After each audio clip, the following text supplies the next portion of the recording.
That's the sound of a big deal. At Wayfair, that sound happens a lot. Dream sofa for half the price? Big deal. New dining table you've been eyeing for months? Big deal. Finally picking up those last few pieces and finishing that bedroom? Now that's a really big deal. Whatever your home needs, Wayfair has the selection, the savings, and over millions of 5-star reviews to back it up. Shop Wayfair.com today before someone else snags your big deal. Wayfair, every style, every home. What things should you not do on your entrepreneurial journey? Stay tuned and find out. Welcome. Okay, here's the question. You serious? How are we dark horses? You know, the ones everyone is betting against, the ones they don't expect to win, place, or even show on the track, and they'll even laugh on us when we talk about trying. How do we show the world our greatness and triumph? Come on. Well, that's the question, and this podcast will give you the answers. Let's go. This is The Dark Horse Entrepreneur. My name is Tracy Brinkman. And push it up. Hello, my Dark Horse friends and family. Welcome back to your daily dose of Do Not Make These Mistakes Learning. I'm your Dark Horse host, Tracy Brinkman, and you, well, that's infinitely more important. You are a driven entrepreneur or one in the making. Either way, you're here because you're ready to start, restart, kickstart, or just start leveling up with some great marketing, personal, or business tips and results in order to build that beautiful business of yours into the empire it absolutely deserves to be. And that's why I'm here hitting you with another daily success episode from the Dark Horse Entrepreneur as we drive deep into success with actionable advice, tips, and steps designed to help you level up your game, because as we already know, there are no shortcuts to success except for taking those little steps towards your goal every single day. And I want to start off by wanting everybody here to pause and take a moment to recognize the importance of entrepreneurship in your economy, in our nation's economy, in the world's economy. I've just started reading a book by Michael Hyatt called Entrepreneurs Will Save the World. And he goes into detail on the importance of entrepreneurship in any given economy, be it a local economy, a state economy, all the way up to a nation as well as the world economy. I think entrepreneurship should be recognized as a key tool for accelerating and developing the economies of just not communities, but nations. I mean, really, if you think about it, no economy in the world could survive without entrepreneurs. So why is it, and you remember these stats from previous episodes, why is it that such a high percentage of entrepreneurs go through life feeling like failures? I mean, if you think about it, an aspiring entrepreneur that goes out there and tries, and if you remember some of the stats from previous, what is it, over 70% fail in the first 5 years, 50% by the end of the second year, and most of this is attributed to an attitudinal failure, which is one of the reasons when you come here and you listen to the Dark Horse Entrepreneur episodes, we spend some time, thinking about that thing between our ears and, behind our nose and our eyes. So if you get that right, if you get your mindset in order, then your entrepreneurial journey is a little easier along the way, because as we know, if your mindset is jacked, your biz set is going to be definitely jacked. So let me get back on track here. I think one of the things we need to align ourselves with and really take it into serious consideration is calling yourself an entrepreneur. Yeah, doesn't make you one, right? Doesn't put any money in your pocket. Getting out there and doing the work, that makes you an entrepreneur. Whether you fail, rise to the challenge, stumble, bumble, trip, fall, face plant, all right, get back up, dust yourself off, all right, that makes you an entrepreneur. I don't care if it makes you a single damn dollar in the process. The fact that you got out there, busted your buns, and gave it the old college try, yeah. For me, that makes you an entrepreneur. Now, putting, cash in the bank is definitely a benefit of it. And there's a lot of mistakes that are made, and we chatted a bit about some of the mental ones, and we'll focus on those. But I wanted to give you some other mistakes you want to avoid making on your entrepreneurial journey. All right, so let's start off here. I think the first one that so many make is hiring an unskilled family member. Look, right, here's the deal. There are no brothers in business, right? It's a business venture, right? It's your entrepreneurial path. It's your dream. And you're going to want to make sure you have the best suited people in your circle of influence, right? In your inner circle to make things happen. Now, you've also heard me say if someone fits culturally, right? They align with your vision and your views and everything. Then they can be trained. So there's an opportunity there. But if you want to get things up off the ground, you're going to want someone with some skill sets. So if you can find someone with the skill sets and the culture, that's the person. If you got someone you need to put in your organization somewhere, find out what their passion is and what their skill is and perhaps place them in there. But certainly don't put them in a place where they can slow you down.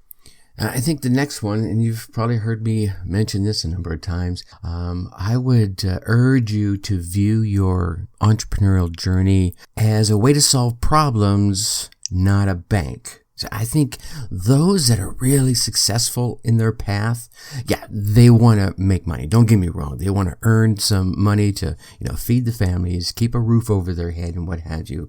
But they focus on solving a problem, right? They put everything they have into how am I going to fix this issue for these people that I care about, right? And then they go out there and they solve the problem.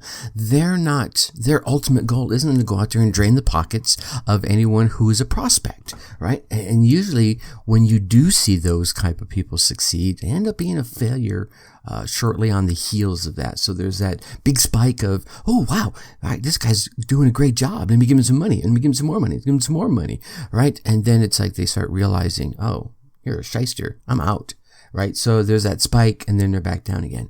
But the real entrepreneurs are those folks that are out there. They're aspiring to be successful in their world by making others successful and solving the problem to help them achieve that success. And that success could be in anything. It could be just in their home, in their car, in their business, in their relationships, in their spirituality, in just understanding themselves. Now, I think the next one here is something that you should do, but so many don't do. When a problem arises and you hit a wall, so many folks just kind of raise their shoulders, and they're like, oh my God, I don't know what I'm going to do. And this is where I think a lot of those percentages of those failed businesses pop up, is they stop, right? Instead of getting out there and asking a question, because so many people have gone there before. They have traveled the road you're traveling before. I almost started reciting some Star Trek. To boldly go where no one has gone before. People have gone there before. You may have a unique twist or angle for the solution to the problem you're solving. However, the fact that you're trying to deliver that, trust me, people have gone out there before, so there are folks out there whose expertise you could lean on. You could reach out to them and ask a simple question on Facebook, on any of the socials, send them an email. Heck, pick up the phone and call them. I know that is so 1990s, but it still works. And on this same topic, I'll leave you with an interesting thought. So someone who asks a question, and I think this is one of the reasons why so many people are afraid to ask questions. They look like they're unknowledgeable, like they're not the expert. Okay, fine. So the man that asks a question may seem like they're not an expert for a moment, right? But the man who never asks the question might seem like they're not an expert for a very, very long time. All right, I'll leave you with that one. I think the next one you need to not do is do not promise what you cannot deliver. And you only need to break that promise once, and you've pretty much potentially lost that customer forever. So a customer who no longer trusts you, they would rather watch their car burn down or their home burn down or die than come back and shop with you. Not delivering is like poison. They feel like you've taken advantage of them, you've bamboozled them, you've tricked them, you've rooked them, you've screwed them out of their money, right? Even if you gave them the money back, saying, I'm sorry, I wasn't able to deliver to you. Here, I'll refund this to you 100%. Quite often, they still got that reluctance in the back, that dent in the trust, all right? So never promise what you're unable to deliver. And I'm going to throw one I think is a little more personal here. Do not mix business with pleasure. Now, I'm not saying you can't go out with your prospects and customers and enjoy a meal or an event. You go to, not this year with 2020 with COVID, public events and hang out with them and get to know them better. But I'm trying to avoid the real business and pleasure paradox, right? Okay, try not mixing business with pleasure. It's kind of like mixing oil with water, right? It might work on a salad, right? But not so much everything else. Nothing good will come out of it. Okay, there might be exceptions out there, right? And I'm sure folks will welcomely email me at Tracy at Dark Horse Schooling and tell me, hey, it worked for me. But on the norm, right, it's not a great place. A business environment is a place for solving problems and satisfying your customers' needs. You should not mistake it for a target-rich love environment or a beer parlor, okay? Next one, never stop researching. Always be on the lookout in the marketplace for opportunities, right? You never want to stop. Maybe you never want to stop researching. I think that because the minute you stop, right, everyone else, they're moving forward, right? There's all these other folks around you that are walking alongside you on the entrepreneurial path, right? The minute you stop, guess what? They just keep walking right on past you. So if you really want to be successful, keep doing your research, keep scanning the market for ideas, new tips, new techniques, what's kind of ebbing into the past, what's now emerging for the future, for ideas and business opportunities. Now, I don't want this to turn into bright, shiny syndrome, right? You want to be focused on your path that you're traveling, but keep your eye in the peripheral of, this particular tactic is on its way out, and I had it in my plan to start executing it next week, next month, next year. Let me revise my plan to not do that and use this new tactic I see emerging over here. So you got to keep your eyes open, otherwise you'll be yesterday's news, right? And I think the other great thing that comes out of that is as you're keeping your eye on the horizon of products and ideas and the advertisements of your competition as well, it spawns ideas inside of you, right? It's not so much, hey, I'm going to be watching these things and I'm going to copy them. You're going to see, oh, wow, that was a cool idea. And then you can be inspired for your version of it. It's like a brainstorming session you've heard me talk about, right? John says something and then you add something to that, and then Jane adds something to that, and then Joe, and then Mary, and then it comes back to you and you're like, you get a whole new idea you might not have thought of because you heard and saw the other ideas of the others in the room. The same thing happens when you're keeping an eye on the marketplace for those opportunities and those signals. And I think the last one I want to leave you here with before I let you go is, avoid doing things that are not critical to the development of your path, of your entrepreneurial journey, of your business venture. I mean, you've sat down and you've set your goals, and you've set your 1, 2, and 3 year goals, and you've backed down into the small, intermediate goals, and then you've backed down into the small, more bite-sized goals, and you've backed down those into the tasks that you're going to start executing. You've got the people you want in place, or maybe it's just you by yourself, and you start picking away step by step by step, right? You're listening to the Entrepreneur podcast. Hey, daily steps, daily action, do this, don't do that, right? And you keep trudging away. And then something comes up and says, oh, I could do that too. But it's really not part of the path you're setting on, right? It's that shiny object syndrome I mentioned earlier, right? So avoid doing things that are not critical to the development of your current path. If it's going to be a great idea that's going to grow your business immediately and it's easy to install, gosh darn it, go for it.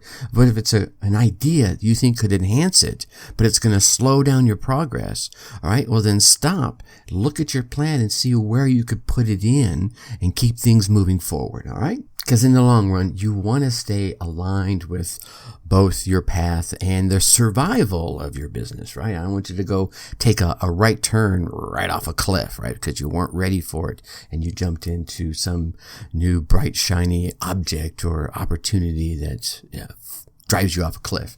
Anyway, all right, so there's a few thoughts of what not to do and even one that you should be doing. All right, my Dark Horse friends and family, tomorrow we're going to chat a bit about building a strong foundation for your business. And even if you've already have it built, it's a good opportunity to recheck the pillars of your foundation. Now, I know you want to keep getting all these daily success tips, so go on down there, make sure you hit that subscribe button.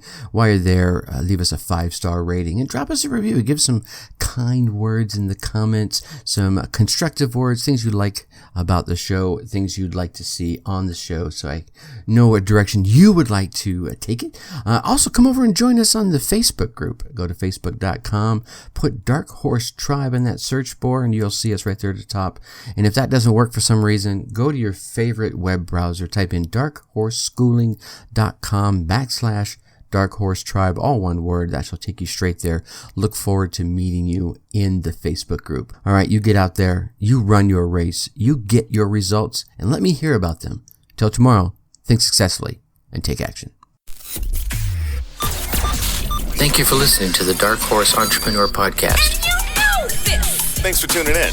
Check us out at www.darkhorseschooling.com. All right. My name is Tracy Brinkman.